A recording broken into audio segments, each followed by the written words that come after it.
Good morning, everybody. So happy to see everybody here today. Welcome to the Emerging Leaders Distinguished Lecture Series hosted by the Department of Greek Life and Student Leadership in collaboration with RBC Bank.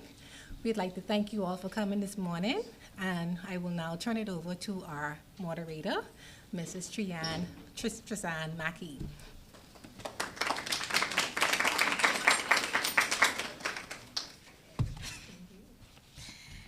Good morning, everyone. Good morning. So happy to see your beautiful and handsome faces this morning. Okay, so good morning, ladies and gentlemen. As Mrs. Mackey said, my name is Trishan Mackey. I'm a fourth-year nursing student, and I also represent the Student Government Association. I will be your moderator for this event. Welcome once again to our Emerging Leaders Distinguished Lecture Series, hosted in conjunction with the Department of Greek Life and Student Leadership and RBC Royal Bank. A few housekeeping rules, nothing major. We ask that you silence your phones and remain seated throughout the lecture series. Coming now to introduce our guest lecturer this morning is the wonderful Miss Kristen Grace Brennan, our very own Haddad President Scholar. Let's welcome her.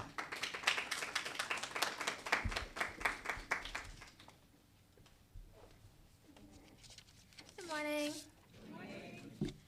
Mr. Deverson Warner is a career banker with over 20 plus years of experience in the industry. He is a proven sales leader, implementing successful sales strategies that win for the team, the client, and RBC in both personal and commercial banking, credit risk recoveries, specialized sales, and program management. Extensive experience in coaching teams through specific activities that achieve significant revenue across multiple lines of business in Caribbean banking. He is known for exceptional execution that delivers results and thoughtful leadership that builds engaged teams to achieve success. In his current role as Managing Director, RBC FINCO, and Area Vice President, Personal Banking RBC, Deverson leads a highly skilled and dynamic sales force in the Bahamas who offer long-term financing solutions to clients. Deverson holds an MBA in Finance and Accounting from London's University of Liverpool, along with a professional designation qualification, DIP FSM, from the University of Manchester Institute of Science and Technology in England. Please join me in welcoming him to the podium.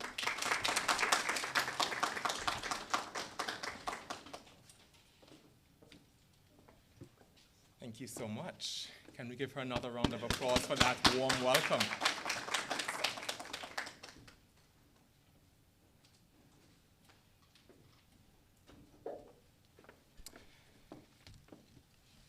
So today, we're going to speak around the emotional intelligence and the link to success. I'm not going to stay here in front of the podium. I'm going to move around because it's going to get a little boring if I just speak to you. So I want it to be very interactive. Want us to ask questions. We're literally going to have a dialogue around this important topic of emotional intelligence. Who's ready? Ready. Cool. So we're going to start. What is emotional intelligence? What do you think emotional intelligence is, and why is it important in today's society? Any thoughts? I think emotional intelligence is how you use your emotions, how you project them, and how you interact with other people through them. Good. Anyone else want to build on that? Just to piggyback off that a little bit, I know, at least for when thinking about it, for emotional and intelligence, I think it's something more intuitive. So when you talk to people or you speak to people, you get sort of an idea of what kind of person they are, how they probably operate. You know, you get a general sense of how to interact with that person. Good. And we're going to build on that some more. When you think about your success and your place in society, whether on the personal side or on the professional side, why is emotional intelligence important? One or two words. Why is it so important? Why is there all this talk about emotional intelligence? Why are we talking about it today? Have a question? Have a thought?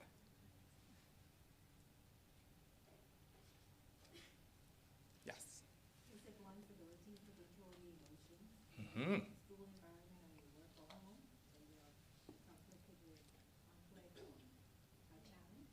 Yeah. True, true. And I'm actually going to share some examples that's personal to me and some that I have been aware of when it comes to emotional intelligence. So, what is emotional intelligence and why is it important? The capacity to be aware of, and you mentioned that, right? Control and being able to express one's emotions and to be able to handle interpersonal relationships when you think of being empathetic. So this is around self-awareness. And I'll give an example of self-awareness, and this actually happened to me. And so many years ago, when I was working in Nevis, which is in the Eastern Caribbean, I was leading our commercial and retail banking for RBTT at that time. And I was dealing with Caucasian clients who were in Los Angeles. And we were working on a transaction of about 2.5 million US dollars. And walking them through the process, understanding the legislation, how to be able to purchase property in the Caribbean and more importantly in the Eastern Caribbean. And we went through that process. It was now time to close the deal. And so the clients flew down to Nevis. We never met, so this is before the time of Zoom, where it's just literally on the phone and we're interacting. And clients came to the office the day, met with my executive assistant. Executive assistant called me and said, the clients are here to meet you. So I went out of my office, shook their hand, and invited them into my office. Husband and wife. They sat down, looked at each other, and the wife looked at me and said, "Is Mr. Warner going to be joining us today?" Self-awareness. So I knew what that meant. There's no way this young black individual could be dealing with this level of transaction. Emotional intelligence. You have two options. How do you respond determines the way forward. And so my response to the clients was simply this. I am Deverson Warner, person that you have been dealing with over the last 3 to 4 months. If it is that you are not comfortable with my ability to close this transaction on your behalf, I'll be very happy to find someone else that can. No, we're very happy because I've been dealing with them. And so the way you respond to clients, the way you respond to peers, the way you respond to family can make the difference. And it means having a clear head. Because having clarity allows you now to be calm and make the best decision for you and the people that you're interacting with. So, key to both personal and professional success, and we kind of started on that. When you think about personal, this is with your family, this is with your friends. Many of us have lost friends because someone said something that we didn't like, and we just respond. And then that gets a reaction. Negative reaction gets another reaction, and then it just spirals, right?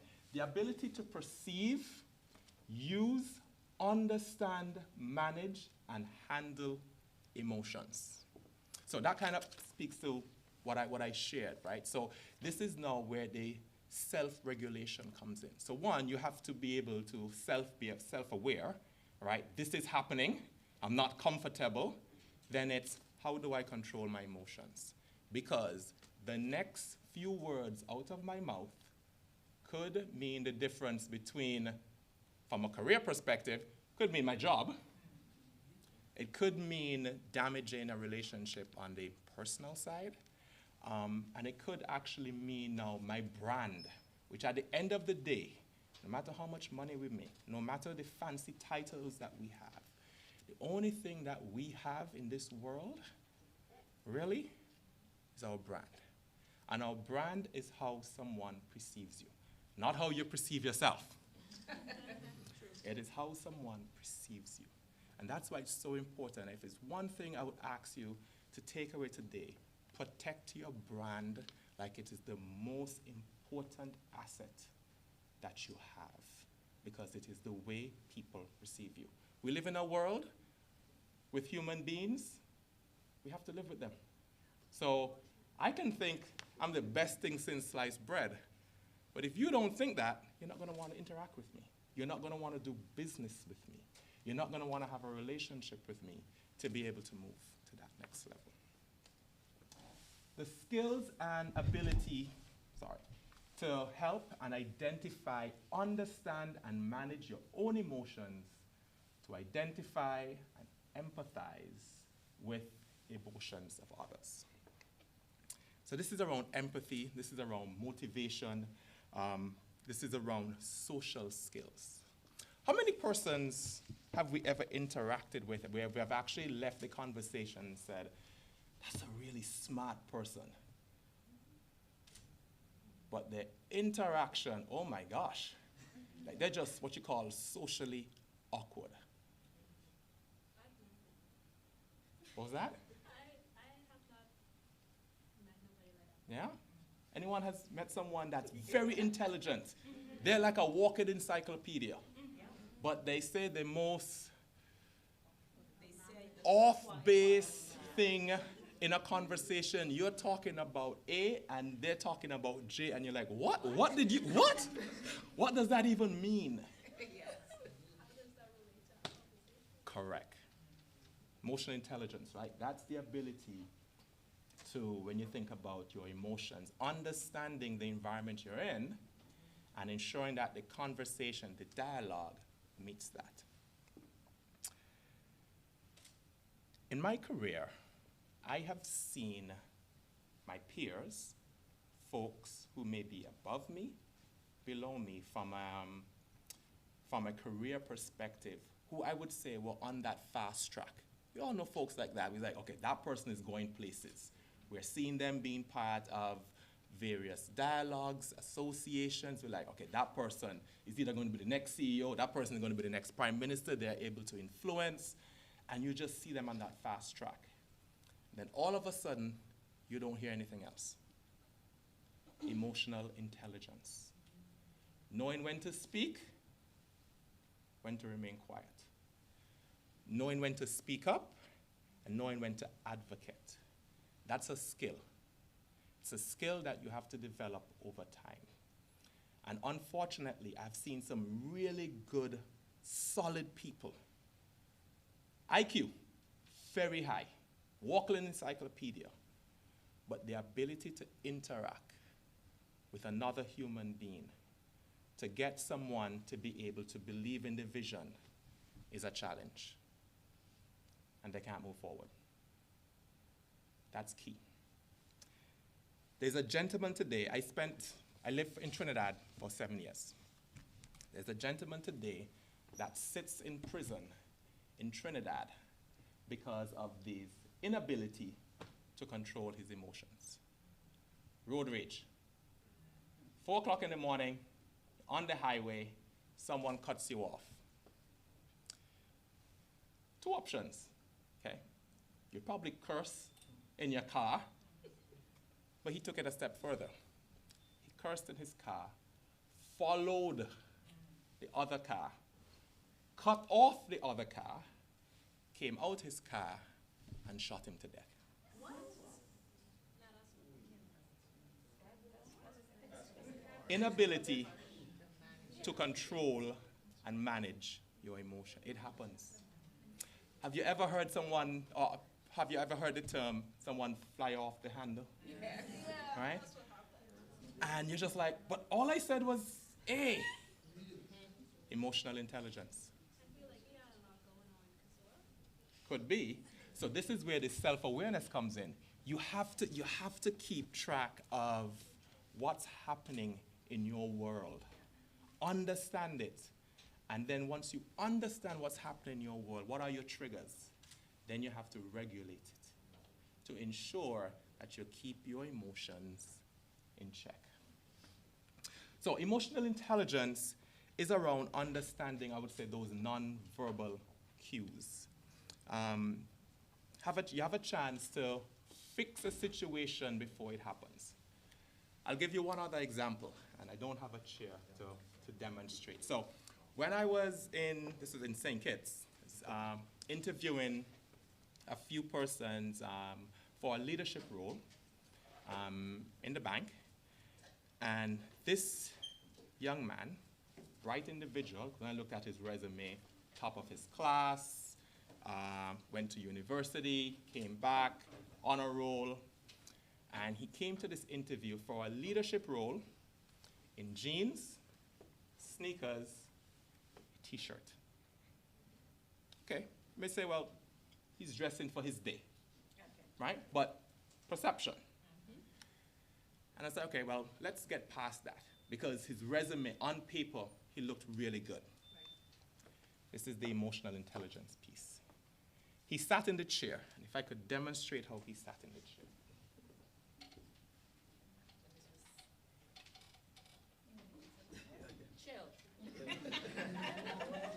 This is for an interview for a leadership role in a corporate organization. He did not have the emotional intelligence to understand the environment he's in and the impact his body language and his image is portraying. His brand. Correct. And of course, suffice it to say, didn't get the job. But I made it a point to ensure to give him feedback, because IQ through the roof. He needed to work on his emotional intelligence, needed to work on situational awareness, being able to self-reflect and understand what it is I am trying to project. What do I want my audience to perceive of me? Because in his mind, I did a really good interview. I dressed for my day, I'm articulate, because he did articulate pretty well. But his brand. Be self-aware of personal emotions. And I kind of spoke to that. And so the other thing I would mention here is, as you think about your emotions, as you think about what's happening within your space, self-reflect and ask yourself, do I need time? Because to your point, I think you mentioned, he's probably had a lot that's going on that day. And human beings, stuff happens on the personal side, business side. Someone may have cut you off this morning. You're in a good mood. Someone cut you off this morning, and then it just changes. But you need to be aware of what's happening within your world. Self-awareness. And then the self-regulation piece. What do I need to change? I can tell you, there are days I'm not the best person that my wife wants to see. But she would tell me, she was like, Deverson, I need a moment.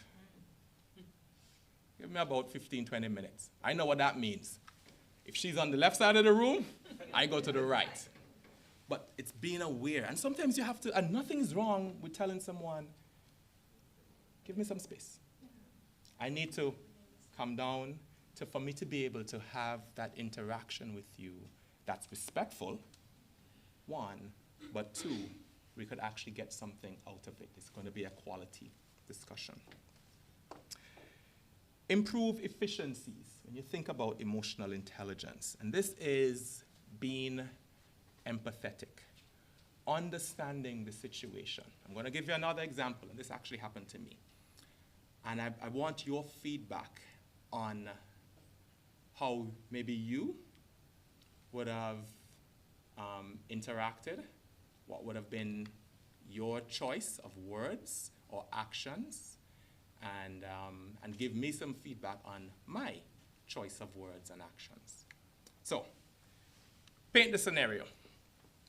We have what we know as tellers in the bank, those who are on the front line. And Monday morning, one of our client associates, who is pregnant, called in sick.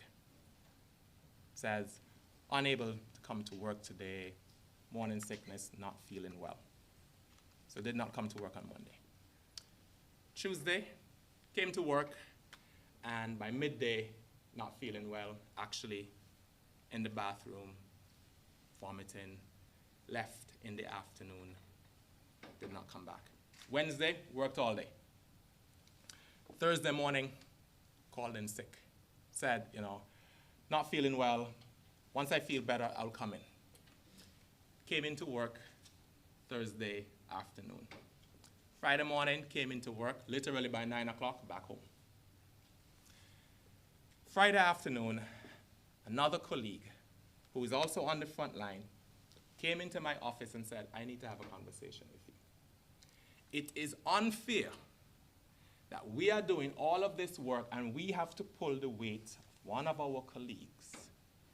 And they're here today, not here tomorrow. We have no clue of when they're going to come in, how long they're going to stay. It is unfair. And I need to know what you are going to do as the leader to correct this. So I'll pause there. What would be any one of your response to that? Personally, I would feel like what would you want me to do in that situation if that was you? How would you feel about it? Because she is going through a very tough stage in her life. She is pregnant. She is sick. At least she's trying to come to work and do something. But the mere fact that she is coming here, even when she's sick, she's coming and she's trying to do her best and she's letting us know beforehand that, hey, I'm not feeling too well. You could see she ain't feeling too well. So I feel like it's cold-hearted to say that it's unfair. Because if you were in that position, you would want me to treat you with respect and have empathy for you. Could we give her a round of applause? Yes. Let me just get some more. What is the company's policy in regards to employees being sick or having to not to do work? Because that's where I would resort to first, to know how to analyze that and figure out what would be best for that particular employee while she's feeling sick. And maybe it'll make more sense if she just take off a few days or go to the doctor and get a few days off so that you don't have to worry about her coming in, and then after that period, when she's feeling better, Yeah. she can just come back to work. Okay. One more. I would, as leader, I would remind her that there is no I in team. And that's a key aspect because interpersonal organization skills actually is an embodiment of being a team player.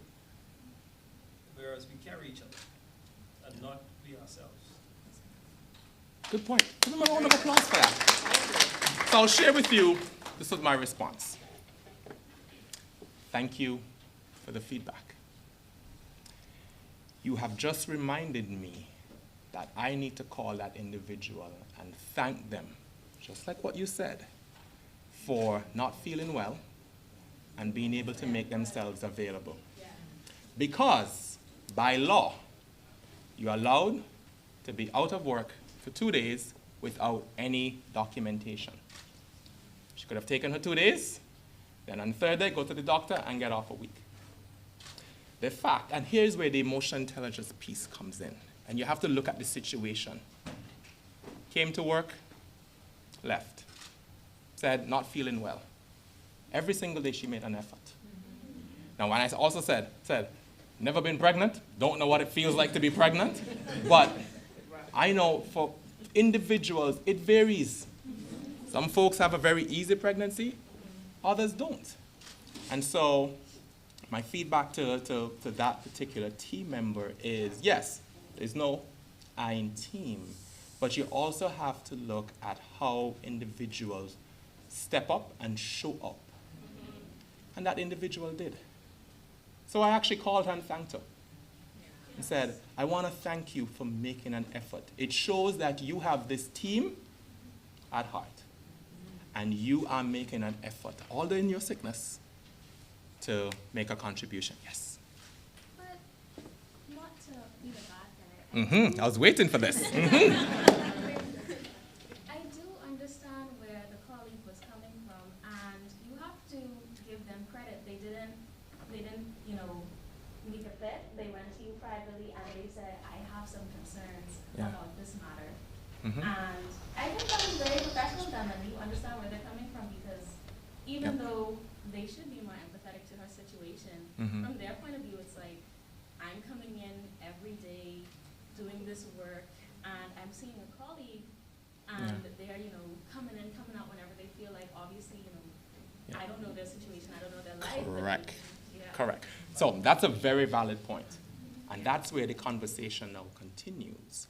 So without divulging personal information, because at the end of the day, you still have that privacy, right?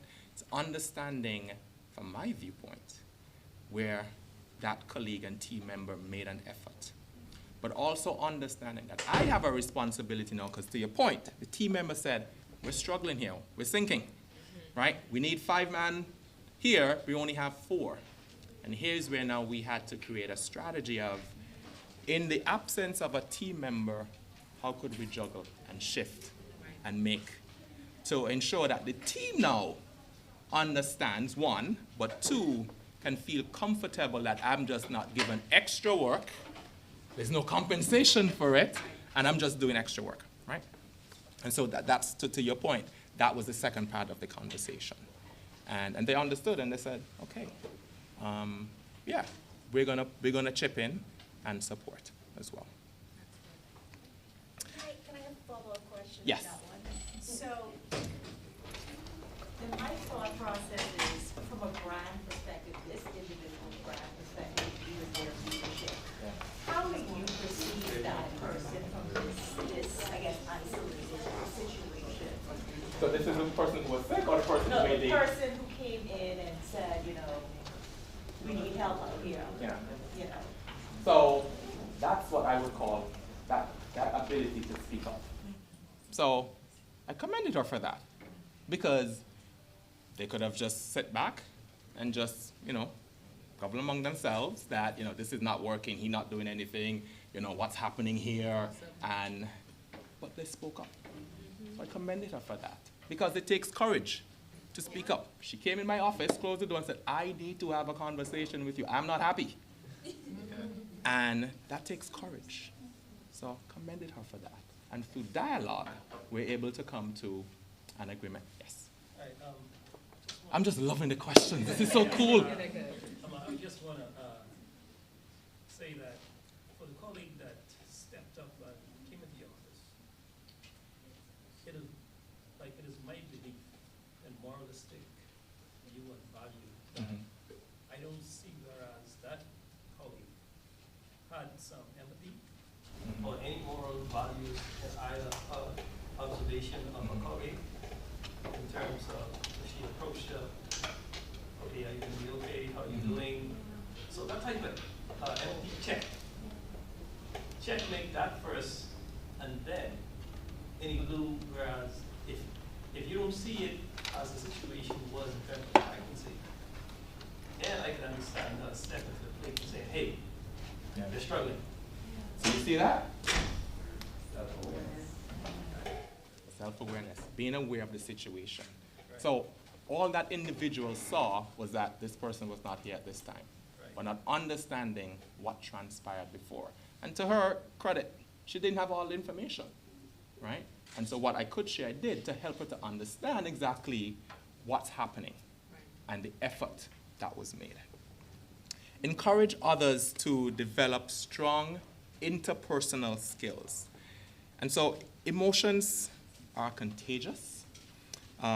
Displaying explicit motivation, empathy, reasonability, teamwork could encourage the team to move forward. So when you think about it, the most impactful trait or skill of a leader, in my view, is to develop other leaders.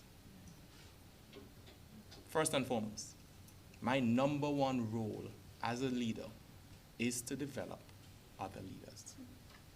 Otherwise, why am I here? And so emotional intelligence plays a very big part of that, because you have to be self-aware. You have to understand where folks are on their journey. Not everyone is going to take the same path that you took. self-awareness, self-regulation? How do you motivate individuals to become their best version of themselves? You know, as human beings, I would say we all want to be a better version of ourselves, for us and for our family. And as leaders, we have the amazing, amazing opportunity to help shape the direction of future leaders. That's why I jumped at the opportunity to come here. Thank you, Tanya. To be able to shape and have a dialogue about future leaders. Did you know? So I found this slide very interesting.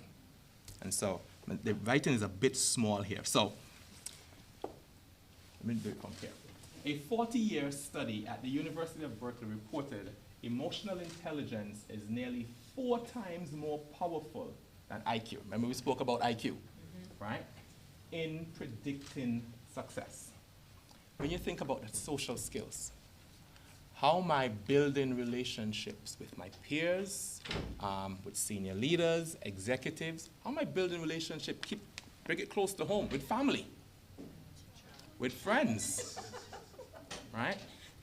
How many of us have one family member when you see them, you're like, oh, Lord. Right? That's the emotional intelligence piece of it, right? You think an internal study by Pepsi Company revealed that managers with a high emotional intelligence outperform their peers when it comes to annual target. This has to do with motivation, the ability to inspire. I'm sure all of us can think of 1, 2 persons that motivate us, that inspire us. You want to be around because you're thinking, what am I going to learn today? How am I going to get inspired? And that's that piece there, that emotional intelligence comes into that because it's that self-awareness. What it is that I need to share today, that's going to help this individual. Help them to self-actualize. Help them to get to the next level. Help them to see beyond what's exactly in front of them. According to a study by Motorola on strategic human resource management, 93% of employees at Motorola plant became more productive after adopting emotional intelligence programs for stress relief. I can tell you, there are days I'm pretty wound up. And that's the self-actualization piece. So you realize that you are wound up, which means you're not going to be any use to yourself or anyone else. What I do? Exercise. That brings me back down. And that's emotional intelligence. You have to be aware something's off with me. I need to figure out what it is and how do I come back into alignment that I can be the best version of myself for my family, my friends, my colleagues, for the organization in which I work.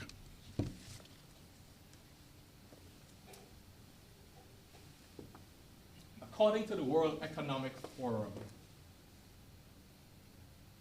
Future of Job reports, emotional intelligence will break into the top 10% of job skills for 2021. I actually think we're in the top 5 right now. Emotional intelligence is a key skill. I can tell you it is something that I look for when I'm interviewing candidates. And it's around those behavioral interview questions that you ask. How would this person respond in a stressful situation? Because once you go into that corporate world, stress will come. And it will come at various levels. It will come when you least expect it. How you respond has a lot to do with your career trajectory. Emotional intelligence, self-awareness, self-regulation, motivate, inspire, being aware of what's happening. And so this is a key focus for corporate organizations. So it's no longer just around the intellectual capital, I would say, but it's your ability to interact with human beings. Because at the end of the day, as human beings, we either sell a product to or a service. So you can have a high IQ, but if Rafe doesn't trust me, he's not going to buy from me. Simple. And so we have to ensure that the relationship component piece, remember I said, for someone to follow you as a leader, they have to first trust you. If I don't trust you, I ain't going nowhere with you. How many times have we had, I think you would use the term here in Bahamas, like a shoe marketing, not shoe marketing, sorry, I'm tying up my words, cold calling, or, someone that goes around. Have you ever had Avon here? Those that go around to the door and sell products? How many times has someone, as they meet you, they're like, hi, I'm so-and-so, I'm interested in this, do you want it? And you're like, slow down, I don't even know you, right? But there are folks like that. Again, understanding situational awareness. Before I can follow you, I gotta trust you. Yeah? Go on. Question? No, she So I was did saying some they aggressive aggressive. marketing. Yeah. Has some real aggressive marketing. And they are, and so yes, in the corporate world, we have targets, right? And there's discussion around targets, and I've shared this with my team. Before you sell to anyone, you have to invest the time to learn about that individual or that company, what's important to them. You have to start there. What's important to them? And then create your dialogue, create your package, create your solution that makes sense for them. So when you think of your pitch, when you think of your client discovery, from our dialogue today, this is what I heard was important to you. Family is important to you. And so I want to have a conversation with you around some solutions and some ideas that helps you with your family. Because that is what you said is important to you. Yes? Oh, sorry. I wanted to speak on that a bit too, because Yeah. it's coming in from a different perspective from me too, being somebody that was in the education field for a long while. That's the same thing when it comes to student and teachers. At the beginning of the semester or the school year, one thing that they always let us know is to get a relationship started with your students. Get a relationship, and even for those in here who go into the medical field, you wanna have a relationship or start to foster a relationship, build a rapport with your patients, because they're not gonna trust you outrightly just like that if you come in aggressively, so to say. In those areas you want to, be self-aware, how am I addressing this person? Yeah. How am I fostering and building that relationship so that this person can feel comfortable around me, trust me, and also want to learn from me in any case scenario. Give her a round of applause. Fantastic. Do you believe that there are any professions and or niches where emotional intelligence is actually unwanted? For example, if I have an accountant, I obviously don't want my accountant to be, so sympathetic to me and said, I just couldn't help myself, I had to buy myself a Twinkie. And they're like, well, that's okay, sometimes I buy myself a Twinkie too. I want that person to tell me, no, you need to stick to your budget. So I think Yeah. that is a thing. So that's a very interesting point, because with emotional intelligence comes that, remember I talk about self-actualization, self-awareness. It means I need to have a radical candor conversation with you. Okay, so you need to buy that dress. This is what's going to cost you. This is what it means. What are you going to give up? Right? You need to buy that new necklace. This is what you're going to give up. Again, what was the goal? Starting 2024, your goal is to be able to achieve X. If we do this activity, you're not going to be able to achieve X. So I come back to the earlier conversation we had. Does this goal still remain? If you tell me this goal still remains, then this conversation can't go any further. Now, if you tell me the goal has changed, maybe we can have that conversation. But that's the self-actualization, self-awareness to know, where do I need to leave this conversation? So I would say, to your point, to your question, emotional intelligence is in every single facet, because you're dealing with human beings. You're interacting with them. Even the guy on the street that picks up refuge, garbage, right? Emotional intelligence. How do you interact with these folks? There was something I saw on YouTube, which I thought was kind of heartwarming. It was this young kid, probably like 2, 3. He's just interested in trucks. Of course, you have the big garbage truck comes around, and he wants to go out to see. And so what his mom did was got him to have something to eat and drink, and he was able to wave to garbage truck. And the guy came up, and he's like, "Here, this is for you," and gave him. And they actually took him around, took him in front, and he was able to sit down in the truck and be able to see all the different levers, and they have the video of him pulling all these different levers. That's emotional intelligence. That's something that's important to my child. And not looking at the profession and saying, well, there's no way I want my child around that. It's understanding that at the end of the day, it's a human being. That guy felt so proud. He's like, come, let me show you how this works. And this lever, and you see the mechanism comes and take the garbage and pulls it up. It's just so amazing. That's emotional intelligence. I have a quick question. Yes. So would you count that as part of regulation in terms of not just regulating yourself and your own emotions, but also regulating how you handle the relationship that you deal with others, in terms of saying, hey, with the example involving the accountant and the Twinkie, it's your emotional intelligence that, they're not exactly going on the right path, where it's, just general understanding that maybe you should advise them otherwise out of their own best interest, and then you make that statement to them. So, No, so, agreed. And have you ever, well, I know I've said it many times, that in driving, I have to drive for myself and for others.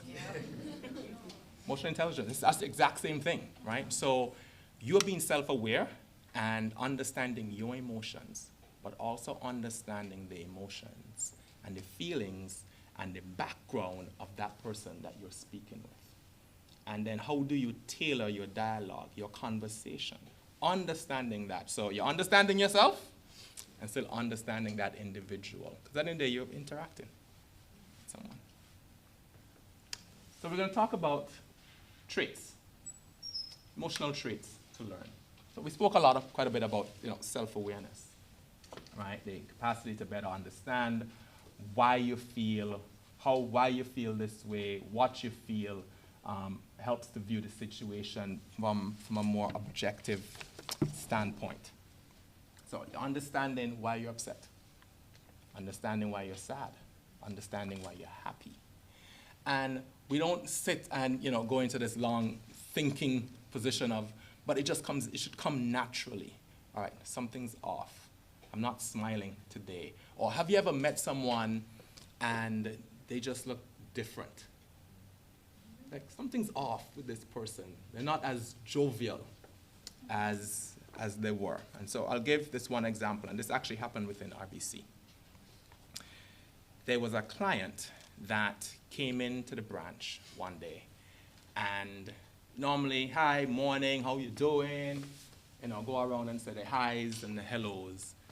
And one of our associates observed that individual client coming in, and was just very serious, very matter-of-fact, kind of looked around, went straight into the line. And so I said, oh, that's a little odd. Normally she comes around, looks, laughs, chats. So I went up and said, hi, how you doing, Mr. and Mrs. So-and-so. Like, I'm okay. Like, oh, seem a bit down today. And through dialogue and taking the client out of the line, do you know what happened? That client just lost their daughter and was coming in to the bank to secure funds for funeral arrangements. Sometimes we don't know what folks are dealing with. Emotional intelligence is about, to your point, yes, understanding yourself, but understanding folks and what's happening, that something is different. And then for you now to have that emotional intelligence, say, maybe I need to course correct. Maybe this is not the day to make that joke, right? Maybe this is the day to just inquire and be empathetic, right? How do I help that particular human being? Self-regulation, the ability to keep harmful emotions. Remember that guy that's sitting in prison today? Yeah. Right? Thoughts and impulses under control. Ensuring that you actually control your thoughts and emotions. There's a big difference between thinking about something and actually doing it. And so, emotional intelligence is understanding, making sure that there's no gray area. Because sometimes you can go over, right? You know, and figuring out, okay, if I'm too wound up and I might not be able to make the best decision, do I need to step away?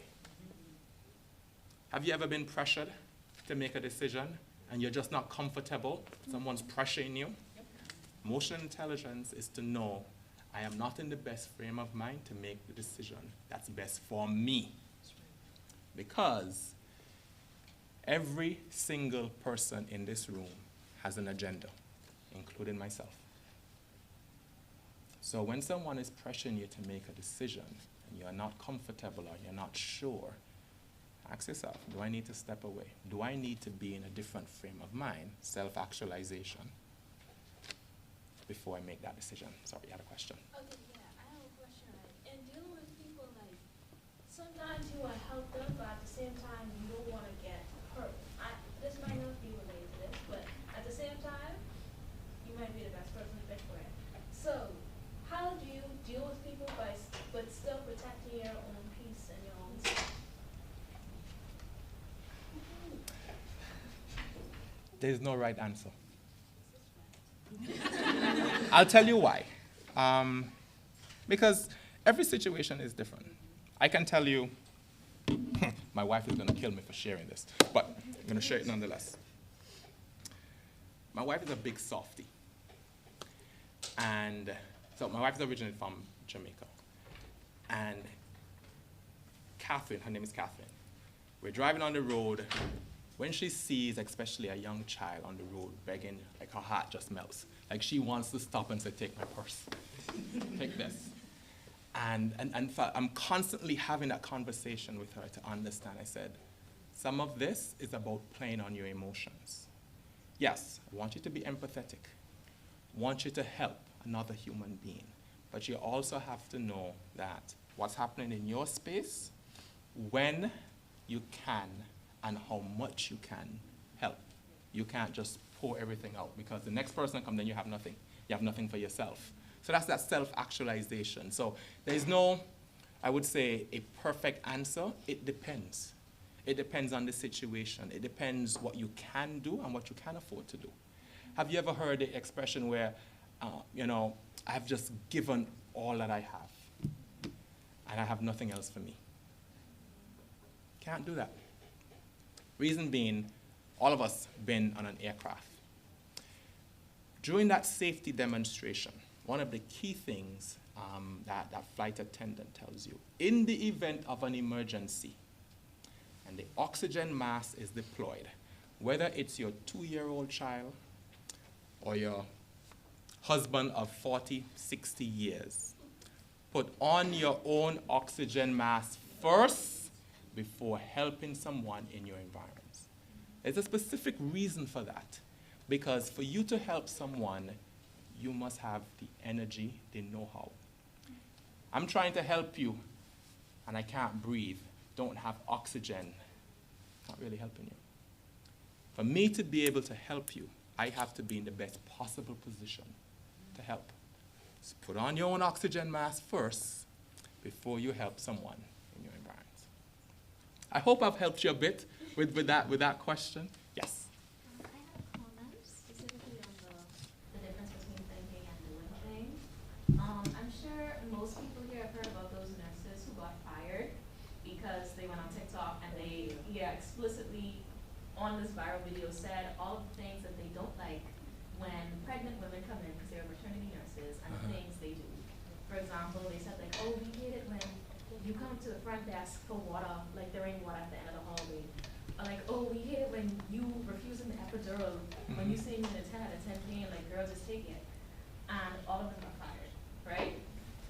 And I just think that's a very good example of think versus do, because obviously you could think to yourself, man, this woman, annoying.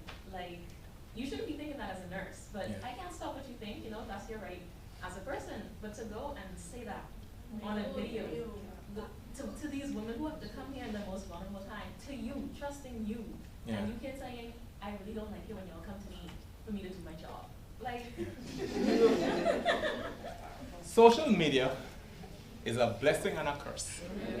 And how you utilize that depends on which side of the pendulum you will end. So, quick question. I know you mentioned that sometimes you have to leave a situation in order to self-actualize and then make a decision. But what if it's a situation where you're both being pressured and you can't necessarily leave the situation in that time frame? Like, you just cannot actually leave the situation until you've been forced to make the decision. How would you typically handle something like that? Unless it's literally life or death. And I mean, if I stay here, I'm going to die as opposed to moving here. What is so important that I can't think about a decision that I need to make that best benefits me? Sometimes, and sales professionals can sometimes do this, they can create a scenario that makes you think doom and gloom. Hence COVID, right? Can make you think doom and gloom. And you're like, oh my gosh, if I don't do this, X. That's where sometimes you just have to take a step back and look holistically at the situation and then determine for yourself, because at the end of the day, the decision you make is yours. There's no one you can blame when you have made that decision, because unless somebody put a gun to your head, the decision you made is yours. So ensure that you're making the best decision that works for you. Motivation. Spoke about that, right? Self-motivated leaders are the ones who are able to get the best out of their people, right? You have the ability to inspire. And I'm sure all of us know I've interacted with one or two persons who have that skill, the ability to motivate, the ability to inspire. Empathy, the ability to understand and connect with another individual's feeling, self-actualization, right? When you think about being vulnerable, being a leader means that you have to be vulnerable. And I can tell you, in the early part of my career, that is something I had to learn. And it wasn't easy, if I'm being, honest, because my initial thought of stepping into leadership is everyone's looking to me for the answer. And if I don't have the answer, then you're not a good leader. And it was through mentorship and speaking to other leaders, I understood that being a leader means you have to be vulnerable. No one expects you to know all of the answers. And you have to come to that realization. And it's something I share with my team. If I don't know the answer, I don't. I'm not going to make it up, because I'm going to end up looking like a fool, right? But I could find out.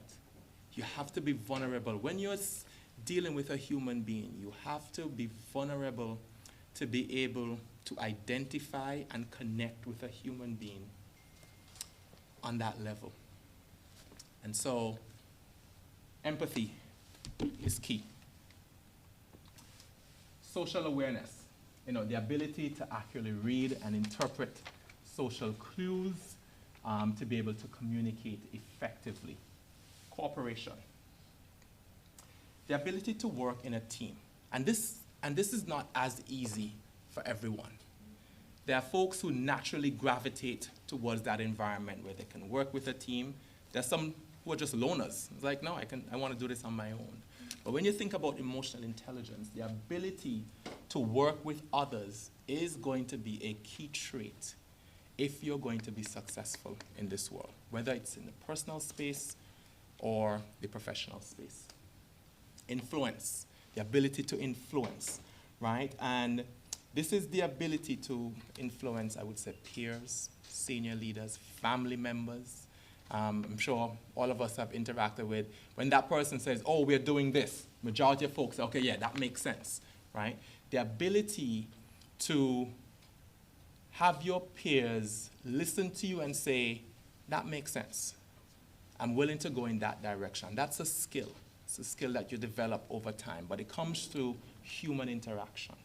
It comes through self-actualization, understanding what's important to this particular grouping and how could I make an impact with that. Analytical mindset, right? And this is the ability, I would say, to be a strategic thinker. Analyzing, always thinking, what does this mean? If I do X, or that guy that is in jail today should be thinking, all right, if I chase this guy down, I have two options. Either I'm going to get into an accident, I'm going to shoot him and kill him, or he's going to shoot and kill me. The ability to think ahead, right? Needs and wants, right? Structured. You're not all over the place.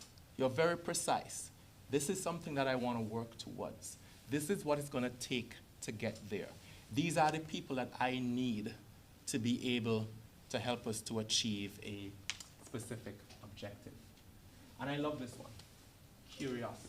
And I call this being intellectually curious. Being curious for building relationships with folks, being curious about your present environment, being curious with family members. Think of a 5-year-old that says, but why?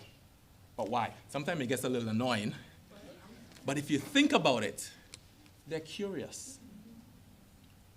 Mommy, Daddy, why is the sky blue? How come when I look at the seawater, it's blue, but when I pick it up in my hand, it's transparent? That's being curious. And if we are more curious and think more like 5-year-olds, can you imagine how much better this world would be? I'll just run through this very quickly. When you think of EQ, IQ, self-awareness, we spoke about self-management, being responsible, decision-making, relationship skills. On the IQ side, it's logic, that's strategic thinking, verbal reasoning, being able to recall information, that mathematical reasoning when you think of that IQ component. So a few things I want to leave you with, because we're running out of time now, right? Emotional intelligence is important because it can help you with your interpersonal skills. And at the end of the day, it's about building relationships because we live in this world with other human beings. Simple. The benefits of, I would say, emotional intelligence in the workplace includes being very observant of nonverbal cues, being able to not be socially awkward, being able to self-realize, but also understand what's happening within the environment and also the individuals that you're interacting with within that environment. I'm going to leave you with one quote, and this is a quote that I particularly like. Collaboration is about finding solutions, not about agreement. Think about it. When we think, oh, we collaborate, that means we're coming to consensus and agreement. Collaboration is not about agreement. Collaboration is about finding a solution. You're asked to be problem solvers. One of the key skill sets that's required in the corporate world is being a problem solver. I'll pick anyone, any day, who is a great problem solver, and you're telling me that you have all of these degrees and you have done all of this. Because at the end of the day, corporations have problems, and you need people to solve them. So collaboration is about finding a solution, not agreement. Thank you.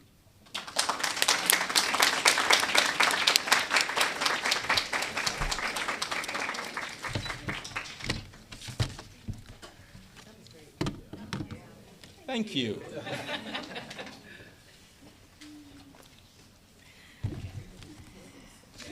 Emotional intelligence, self-awareness, empathy, motivation, self-regulation, social skills. Wow, that was amazing. Let's give Mr. Warner another round of applause. So coming now to make a special presentation is our Miss Makira Smith. I hope I said that correctly. Our 2023 to 2024 Miss University of the Bahamas. Good morning, everyone. It's Makari Smith. You did a good job. I would like to invite Mr. Warner back onto the stage, please.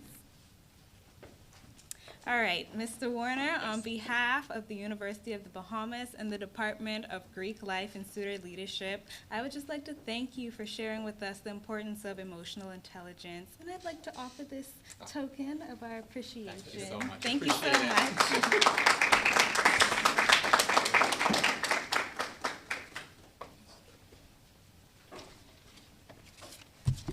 So now, coming to give the vote of thanks is another Mackey, Miss Michael Mackey, our Greek Life and representing Greek Life and Student Leadership. Thank you.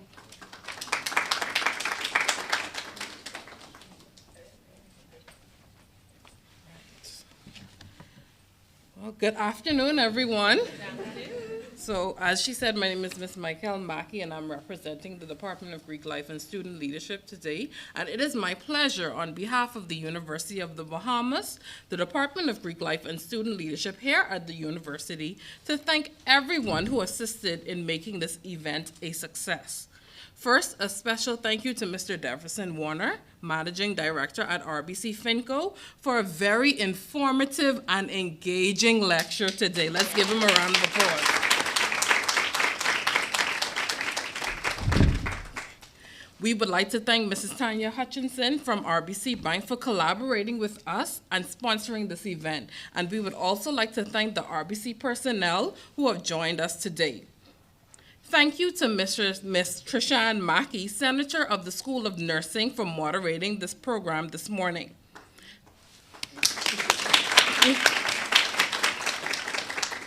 Thank you to Ms. Christian Brannon, our Haddad President Scholar, for introducing our speaker.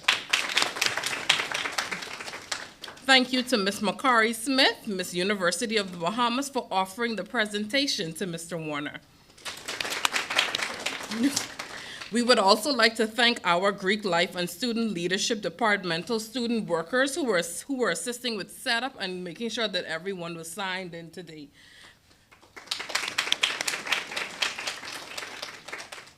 Thank you also to the Department of Campus Life and Mr. Thomas Robinson for assistance with setup as well. We would like to thank the Office of University Relations and the Media Department for assisting with graphics and media output for this event. Thanks is also extended to Office of Corporate and Foundations Relations, Mrs. Candice Eldon, for their assistance with ensuring that this event was definitely a success today.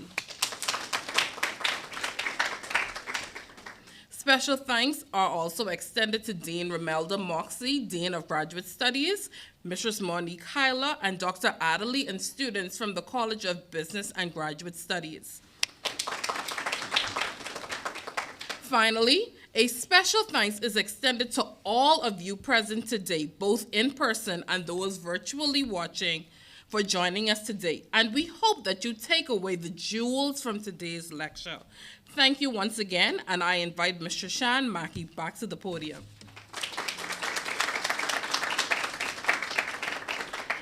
Okay, thank you, Ms. Mackey.